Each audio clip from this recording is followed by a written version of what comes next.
नमस्कार, स्वागत है आपका और आपके साथ मैं हूं सुरभि तिवारी। ऑपरेशन सिंदूर की दहशत से बिल में छिपे आतंक के सांप बाहर निकल आए हैं। भारत के खिलाफ फिर साजिश रचने का काम कर रहे हैं। पाकिस्तान बॉर्डर पर आतंकी कैंप तैयार कर रहे हैं और इसका खुलासा आज army chief general Upendra Dwivedi ने प्रेस कॉन्फ्रेंस के दौरान किया। उन्होंने बताया कि पाकिस्तान बॉर्डर पर 8 आतंकी कैंप चला रहे हैं, जहां 150 से ज्यादा आतंकियों को ट्रेनिंग दी जा रही है। इस खुलासे के साथ ही उन्होंने पाकिस्तान को सीधी चेतावनी दी कि अगर अब कोई दुस्साहस किया गया तो फिर पहले से सख्त जवाब मिलेगा। पाकिस्तान को इसका अंजाम भुगतना होगा। इसके साथ ही उन्होंने दोहराया कि ऑपरेशन सिंदूर अभी खत्म नहीं हुआ। आर्मी चीफ ने पाकिस्तान को ये चेतावनी तब दी जब 2 दिन पहले जम्मू कश्मीर में पाकिस्तानी ड्रोन दिखाई दिए थे। पाकिस्तान में बैठे आतंकी भारत पर हमले की गीदड़ भभकी दे रहे थे। सवाल है, क्या ऑपरेशन सिंदूर 2.0 का वक्त आ गया है? आज इसी मुद्दे पर होगी बात, लेकिन इससे पहले एक रिपोर्ट आपको दिखाते हैं।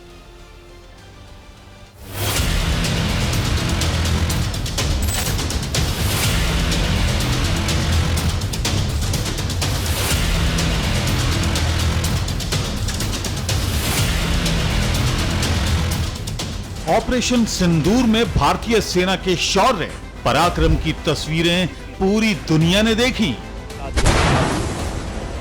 आतंकी कैंपों पर भारतीय सेना का प्रहार देख मुनीर की आर्मी हिल गई। भारतीय सेना ने पाकिस्तान में कैसे आतंकी कैंप ध्वस्त किए, इसकी तस्वीरें सामने आईं।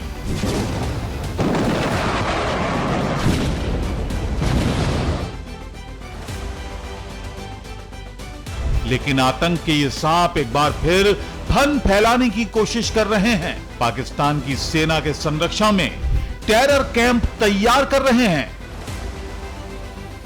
कि जितनी खबर हमारे पास है, तकरीबन 8 कैंप्स अभी भी हमारे ऐसे नॉलेज में हैं जो कि एक्टिव हैं, जिसमें से 2 तकरीबन आईबी के अपोजिट हैं और 6 एलसी के अपोजिट हैं।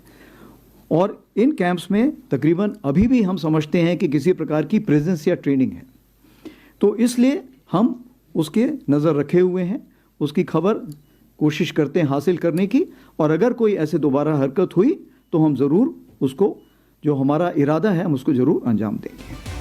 भारतीय सेना ने पाकिस्तान में एक्टिव आतंकी कैंप को लेकर अपने इरादे जाहिर कर दिए। जैश, लश्कर, हिजबुल के सरगना के साथ मुनीर को भी बता दिया कि अगर सीमा पार से कोई भी हरकत हुई तो आतंक के राक्षसों को भस्म करने के लिए भारत का बारूद तैयार है। As you may be aware, Operation Sindoor remains ongoing. Any future misadventure will be resolutely responded. Army chief general Upendra Dwivedi ने पाकिस्तान को ये चेतावनी तब दी है जब एक दिन पहले जम्मू कश्मीर के सांबा, राजौरी और पुंछ में पाकिस्तान से लगी सीमा और लाइन ऑफ कंट्रोल के पास पाकिस्तानी ड्रोन नजर आए थे। नौशेरा सेक्टर में करीब 6:35 पर गनिया कलसिया गांव के ऊपर ड्रोन दिखा। राजौरी के तेरियात के खब्बर गांव में शाम 6:35 पर एक और ड्रोन देखा गया। सांबा के रामगढ़ सेक्टर में चक बबरल गांव के ऊपर शाम करीब 7:15 बजे ड्रोन नजर आया। पुंछ में भी मनकोट सेक्टर में शाम 6:25 पर टैन से टोपा की ओर ड्रोन जैसी एक चीज जाती हुई देखी गई। और इन पाकिस्तानी ड्रोन को लेकर आज जब आर्मी चीफ से सवाल हुआ तो उन्होंने पाकिस्तानी साजिश की पोल खोल दी। ये जो ड्रोन्स अभी हमने देखे हैं, ये बहुत छोटे ड्रोन्स हैं, ये लाइट ऑन करके आते हैं, ये बहुत हाइट पे नहीं जाते हैं और ये बहुत ही कम देखे गए हैं। जैसे 10 के आसपास तकरीबन 6 से 7 देखे गए थे, 11 और 12 तारीख को 2 से 3 देखे गए हैं। तो ये जो ड्रोन थे, ये मैं समझता हूँ कि डिफेंसिव ड्रोन थे, जो कि ये ऊपर आके देखना चाहते हैं कि हमारे अगेंस्ट कोई कार्रवाई तो नहीं हो रही है। मैं ये मना नहीं कर रहा हूँ, हो सकता है कि वो ये भी देखना चाहें कि कोई कहीं गैप तो नहीं है, इंडियन आर्मी में कोई ढिलाई तो नहीं है, कोई गैप हो जहाँ से वो टेररिस्ट वहाँ से भेज सके।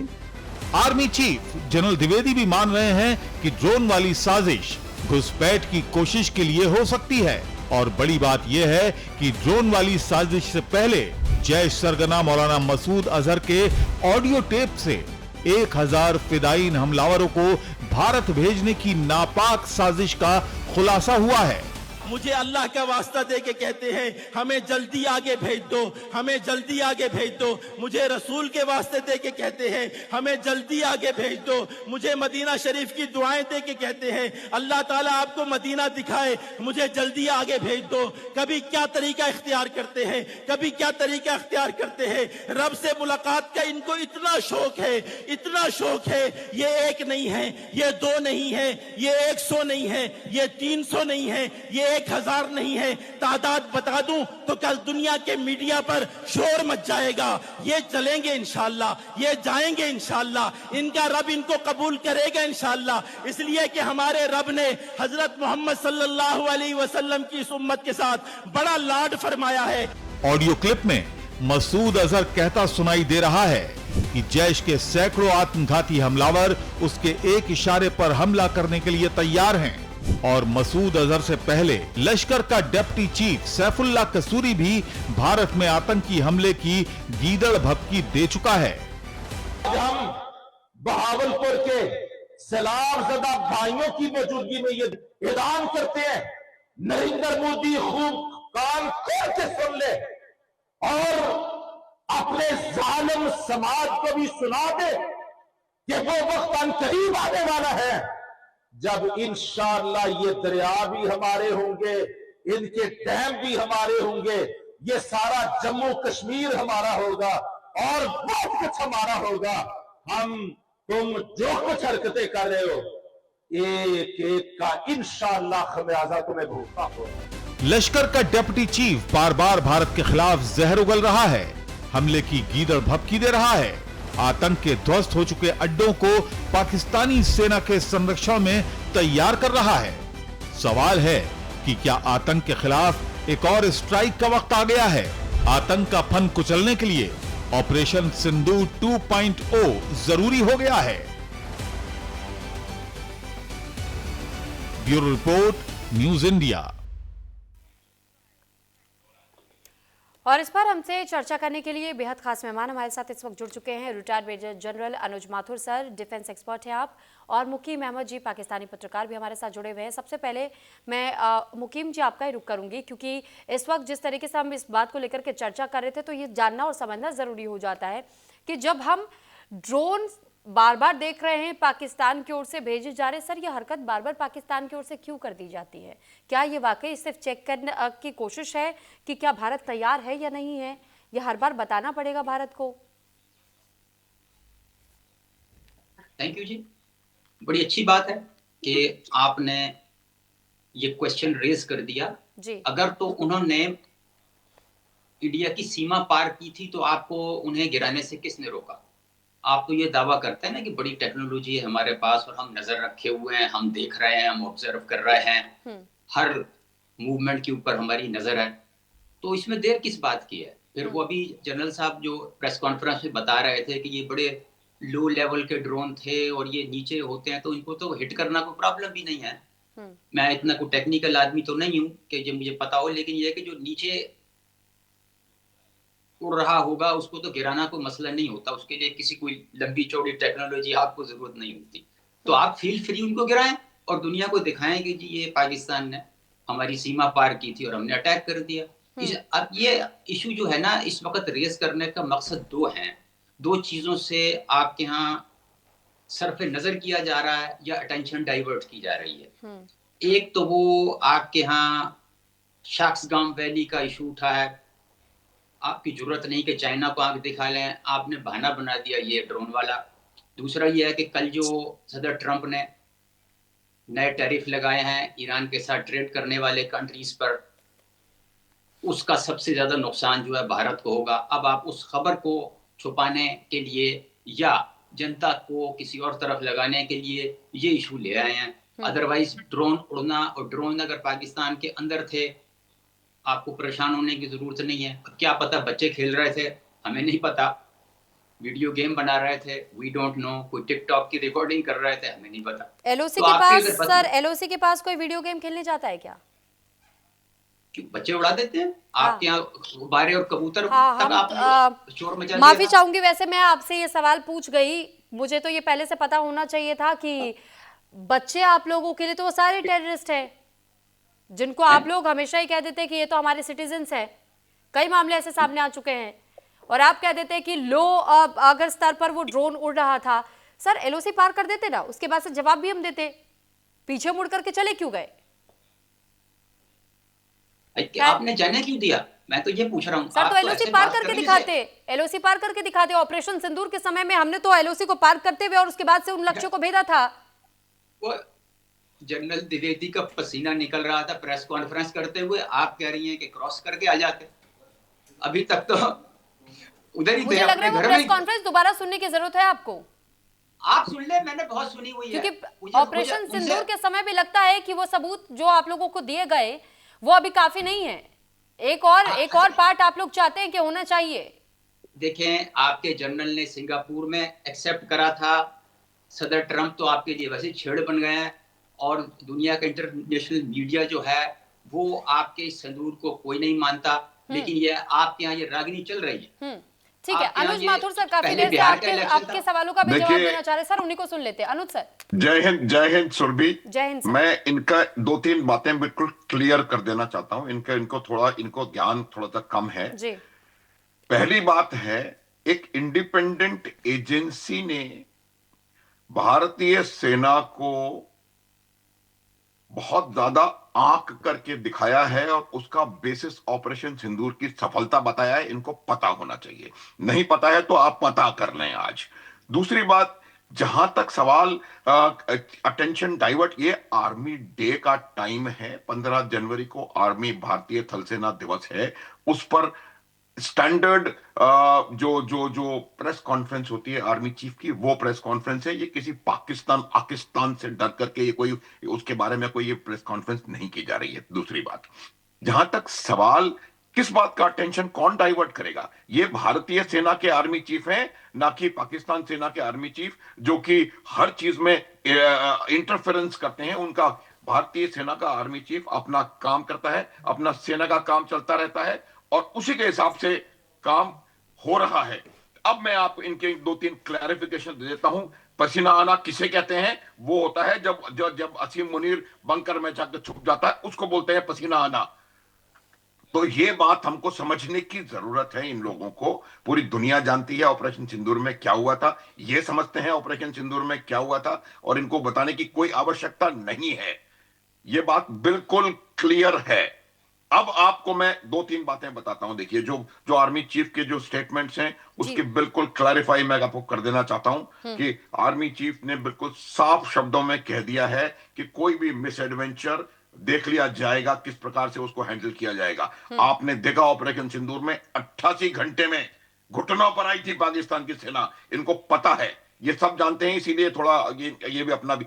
दूसरी बात, मैं आपको एक बात और बताना चाहता हूं कि जिस प्रकार का जिस स्टेटमेंट की ये बात कर रहे हैं डोनाल्ड ट्रंप के, और उन्होंने क्या कहा, डोनाल्ड ट्रंप ने किसी भी स्टेटमेंट में कभी भी ये नहीं कहा है कि भारतीय सेना के इतना ये नुकसान हो गया, ये हो गया। ये इनकी मनगढ़ंत चीजें हैं और इससे कोई हमें अंतर नहीं पड़ रहा है। देखिए सुरभि, जब भी युद्ध होते हैं तो ये पत्रकार या कोई भी कुछ भी कहता रहे, जो सेनाएं होती हैं उनको पता होता है कि क्या उनका परिणाम उस युद्ध में रहा है। जिस प्रकार का स्टेटमेंट फ्लोरिडा में जाकर के असीम मुनीर ने दिया था जून 2025 में कि मैं आधी दुनिया को तबाह कर दूंगा, वो इस बात का द्योतक है कि उनको घबराहट थी।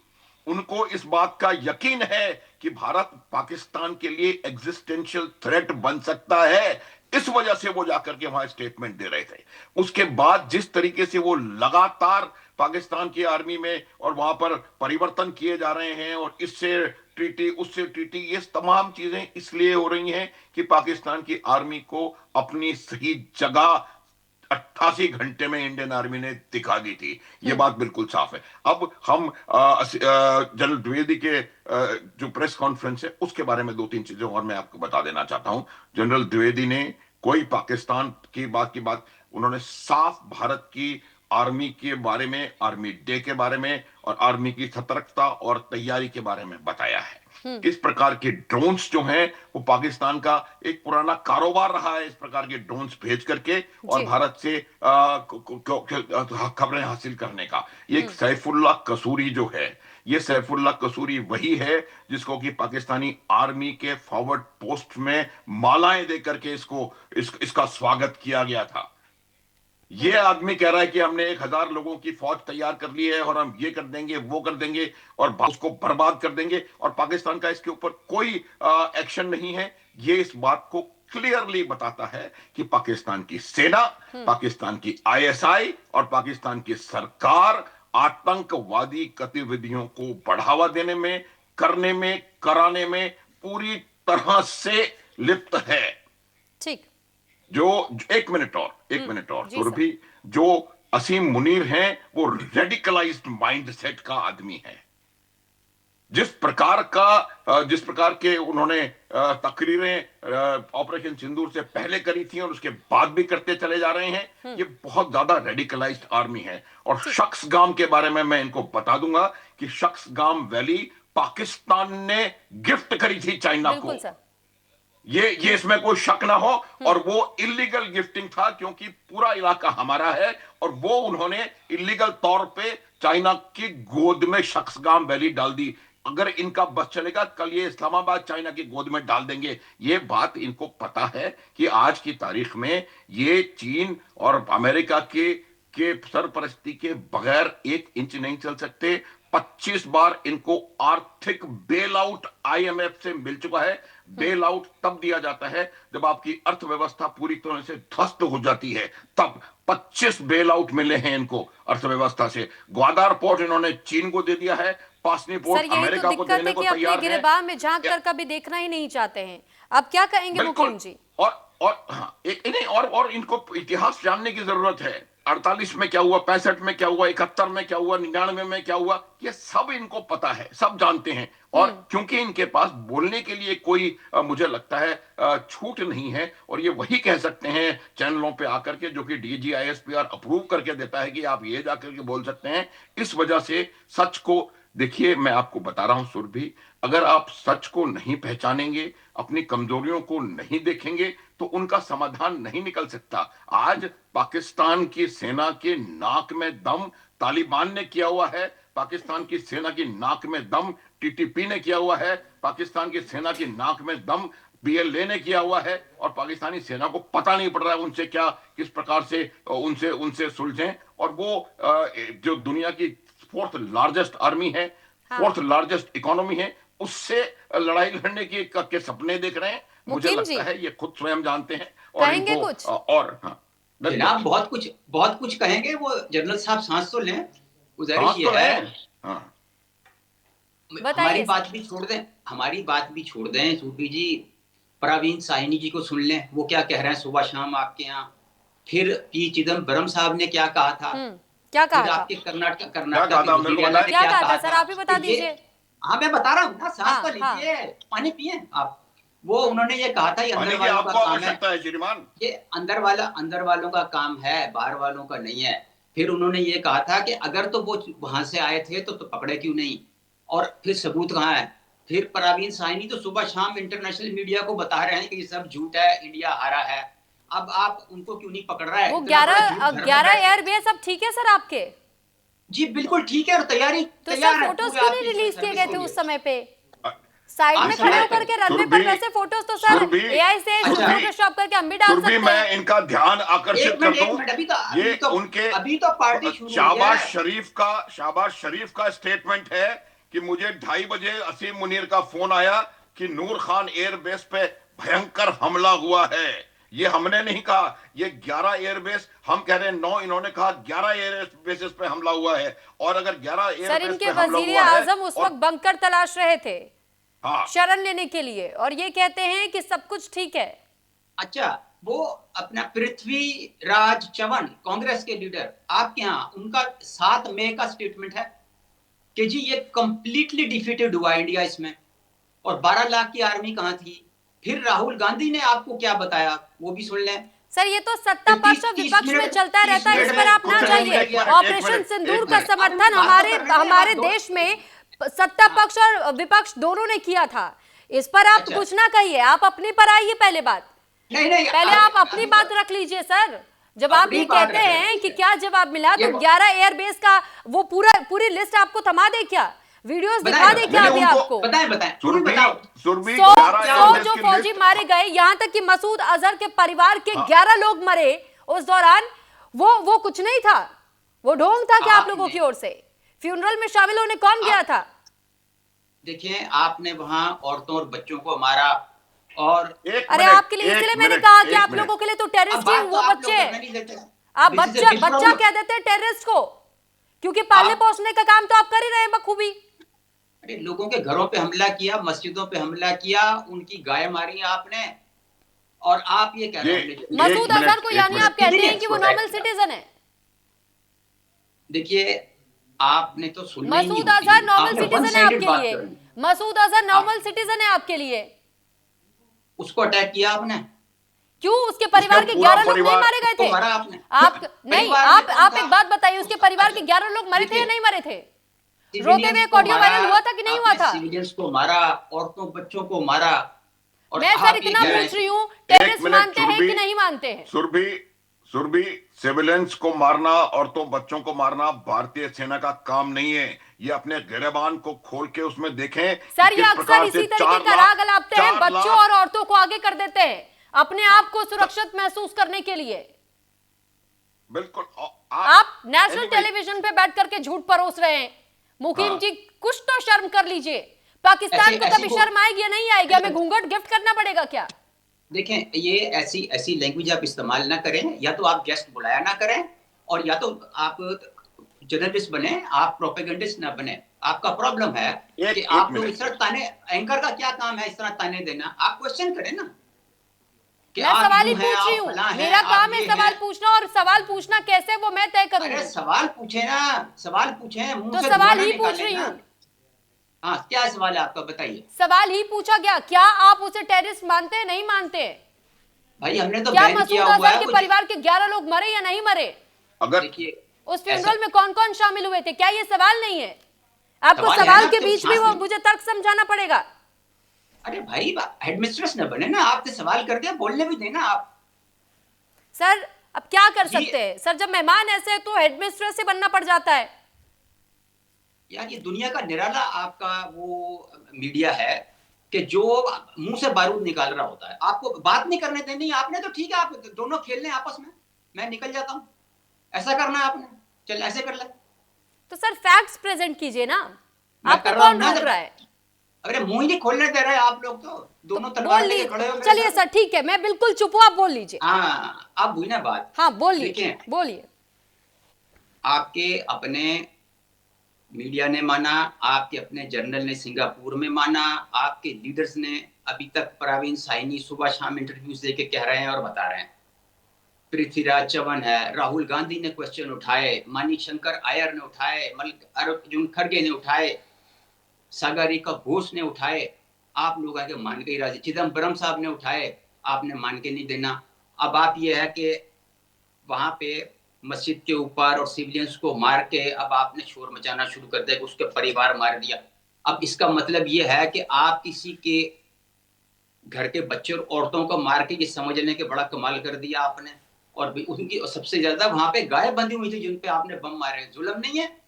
और आप ये है कि बात जो है सुनते नहीं है, और ये है कि समझते भी नहीं है, और एक्सेप्ट भी नहीं करते कि क्या हो रहा है और क्या नहीं हो रहा है। नहीं, देखिए सुरभि देखिए, कोई फैक्ट इन्होंने, मुझे नहीं लगता कोई फैक्ट इन्होंने सर ना बताया तो कोई है। फैक्ट है, मैं इनको क्या ये कहूं? बिल्कुल आप साफ फैक्ट बता है। दें। जो जनाजे की तस्वीरें वहां से आई थी, उस जनाजे की तस्वीरों को इन्होंने भी देखा है, हमने भी देखा है।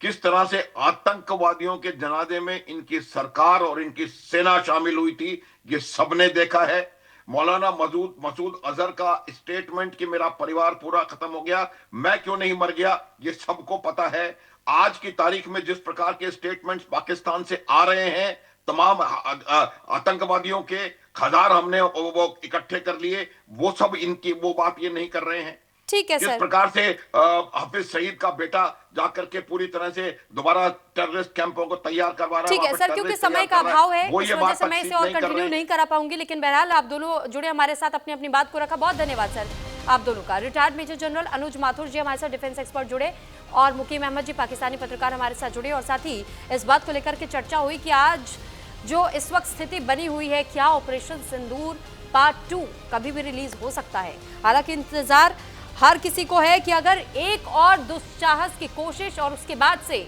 मुंह तोड़ जवाब ऑपरेशन सिंदूर पार्ट 2 के तहत दिया जाएगा